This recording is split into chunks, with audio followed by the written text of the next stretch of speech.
అక్కినేని నాగార్జునకు చెందిన ఎన్ కన్వెన్షన్ను హైడ్రా కూల్చివేసిన ఘటన తెలంగాణ రాష్ట్రంలో ఆసక్తికరంగా మారింది. దీనిపైన ప్రస్తుతం పెద్ద వివాదమే నడుస్తుంది. అయితే దీనిపైన స్టే ఉందని నాగార్జున చెబుతుంటే అలాంటిదేమీ లేదని, కోర్టు ఎటువంటి స్టే ఇవ్వలేదని, అందుకే కూల్చేశామని అధికారులు తెలియజేస్తున్నారు. అక్కినేని నాగార్జునకు చెందిన ఎన్ కన్వెన్షన్ను హైడ్రా కూల్చివేసిన ఘటన తెలంగాణ రాష్ట్రంలో ఆసక్తికరంగా మారింది.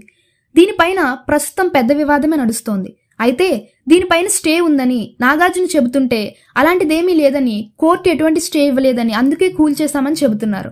హైడ్రా అధికారులు అయితే అది తాము కొనుగోలు చేసిన పక్కా పట్టా భూమని, దీనిపైన కోర్టులోనే తేల్చుకుంటామని అక్కినేని నాగార్జున కూడా తేల్చి చెప్పారు.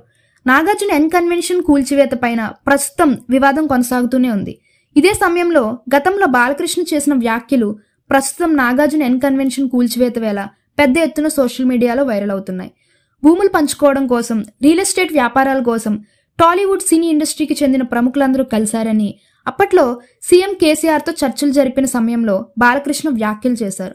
లాక్డౌన్ సమయంలో టాలీవుడ్లో కొన్ని సమస్యల పరిష్కారం కోసం, కార్మికుల సంక్షేమం కోసం అప్పటి తెలంగాణ ప్రభుత్వంతో చిరంజీవి, నాగార్జునతో సహా సినీ ఇండస్ట్రీకి చెందిన పలువురు ప్రముఖులు చర్చలు జరిపారు.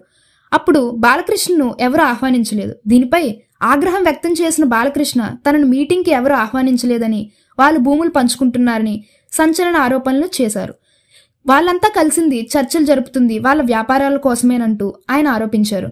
ఇక తాజాగా బాలకృష్ణ వ్యాఖ్యలను ఎన్ కన్వెన్షన్ కూల్చివేతతో ముడిపెట్టి కొందరు సోషల్ మీడియాలో పెద్ద ఎత్తున ప్రచారం చేస్తున్నారు. అప్పుడు బాలకృష్ణ చెప్పిందే నిజమైందని వ్యాఖ్యలు చేస్తున్నారు. బాలకృష్ణ నాగార్జున మధ్య అభిప్రాయ భేదాలు ఉన్న నేపథ్యంలో ప్రస్తుతం ఈ వీడియో సోషల్ మీడియాలో తెగ హల్చల్ చేస్తుంది. బాలయ్య వీడియోను చూసిన చాలా మంది ఇది వాస్తవమేనని చెబుతున్నారు. బాలకృష్ణ అప్పుడే సినీ ఇండస్ట్రీలో ఉన్న ప్రముఖులు చేసినటువంటి రియల్ దందాలపైన మాట్లాడారని, ఇప్పుడు అవన్నీ హైడ్రా చొరవతో బయటకు వస్తున్నాయని పేర్కొన్నారు. మొత్తానికి నాగార్జున ఎన్ కన్వెన్షన్ కూల్చివేత వ్యవహారం తెలంగాణలో రచ్చరేపుతుంది.